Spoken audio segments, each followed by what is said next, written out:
What if the land you call home suddenly turns into a battleground? Picture this, you're living an ordinary life. Then suddenly the ordinary is shattered by the extraordinary, and not in a good way. This is the reality for many in the Israel-Palestine region. A place rich in history and culture, now often synonymous with a conflict that seems to have no end. A struggle that's not just about land and politics, but about people, their lives, their rights, their futures. This is the human aspect of the conflict, often overlooked amidst the political rhetoric. Welcome to today's discussion on the latest developments in the Israel-Palestine situation. The recent surge in violence between Israel and Palestine has drawn global attention. Reports are flooding in about escalating violence, devastating casualties, and an overwhelming impact on civilians caught in the crossfire. Representative Rashida Tlaib, the only Palestinian-American member of Congress, has been vocal in her criticism of Israel's occupation of Palestinian territories.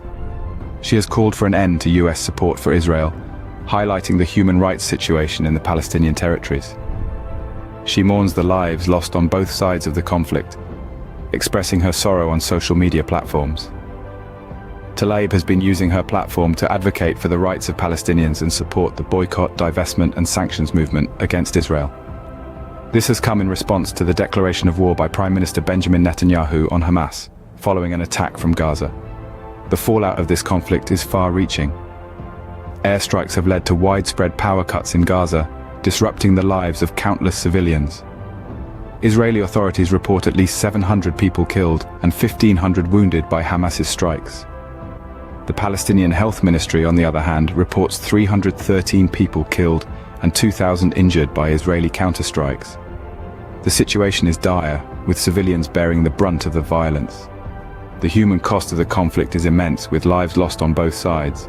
The current state of affairs begs the question, how much longer will this cycle of violence continue, and at what cost? The world watches and reacts in varied ways to the unfolding crisis. As the tension between Israel and Palestine escalates, the global reaction is a melting pot of opinions, each adding a different flavor to the discourse. A notable contribution to this conversation comes from actor Mark Ruffalo. Known for his history of criticizing Israel, Ruffalo recently took a step back, issuing an apology for his previous posts during the Israel-Hamas conflict. Ruffalo acknowledged that his language suggesting Israel was committing genocide was inaccurate and inflammatory. Such rhetoric, while perhaps born of frustration and empathy for the suffering, can inadvertently fuel hostility and violence.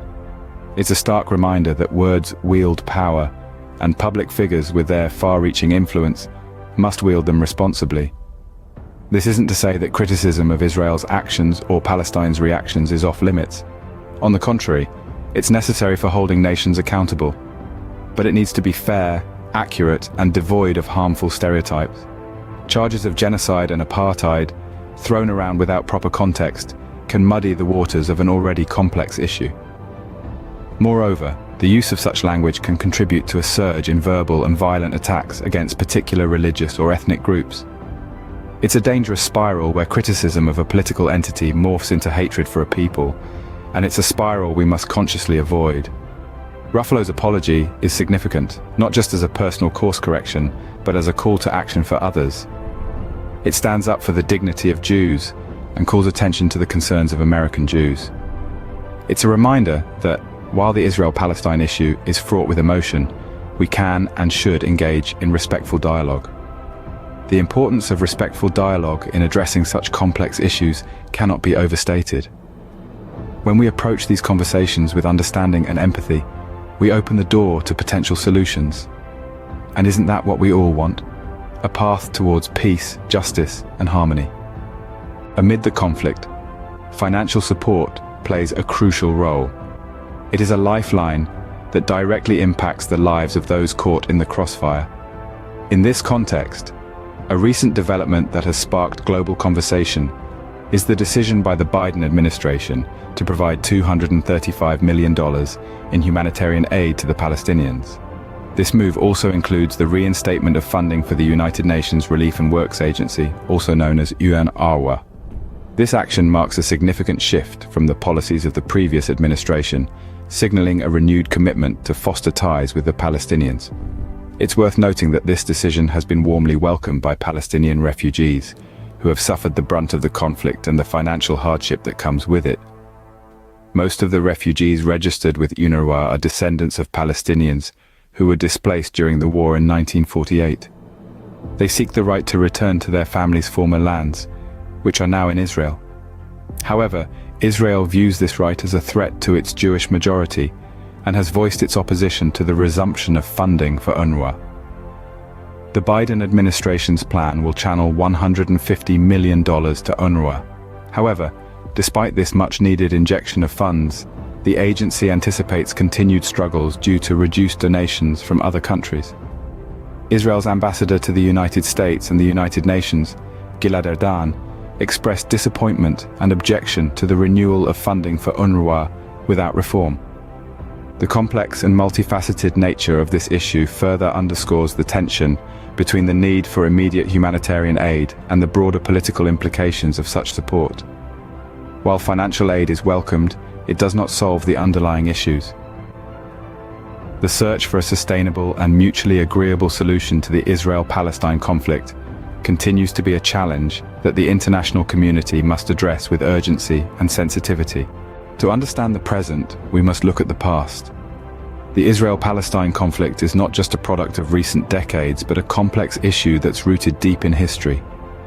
It's a story of two peoples, both with profound ties to the same land, and a history that is intertwined with politics, religion, and deep-seated grievances. In the late 1940s, the world was still reeling from the atrocities of the Second World War. The United Nations proposed a plan to partition Palestine into separate Jewish and Arab states. However, the plan was met with resistance from the Arab nations. When Israel declared its independence in 1948, neighboring Arab states launched an attack, marking the onset of the Arab-Israeli War. During this war, a significant event took place that continues to fuel the conflict today: the displacement of Palestinians, also known as the Nakba or catastrophe. More than 700,000 Palestinians fled or were expelled from their homes. The descendants of these refugees, many of whom are registered with the United Nations Relief and Works Agency, still seek the right to return to their families' former lands, now in Israel. Israel, however, views this right of return as a threat to its Jewish majority. This has been a sticking point in the peace process and contributes to the ongoing tension and periodic eruptions of violence we witness today. We must acknowledge that both sides have suffered immense loss and hardship. Yet the cycle of violence and retaliation only leads to more suffering. The history of this conflict is filled with moments of despair, but also moments of hope and possibilities for peace. History has a way of repeating itself, but it doesn't have to. Understanding the past is the first step towards breaking the cycle and finding a sustainable solution for both Israelis and Palestinians. While the situation seems dire, there is always a way forward. A resolution to the Israel-Palestine conflict may seem elusive, but it's not beyond reach. It requires us to look beyond the narratives of division and towards a shared future. The path to peace starts with dialogue. Open, honest, and respectful conversations that acknowledge the humanity of the other side. This dialogue must go beyond political leaders and extend to the people on the ground. It's in these conversations that we can start to bridge the gaps of understanding. Next, there must be a commitment to mutual respect. It's essential to recognize the legitimate concerns of all parties involved. For Israelis, this means security from rocket attacks and terrorism.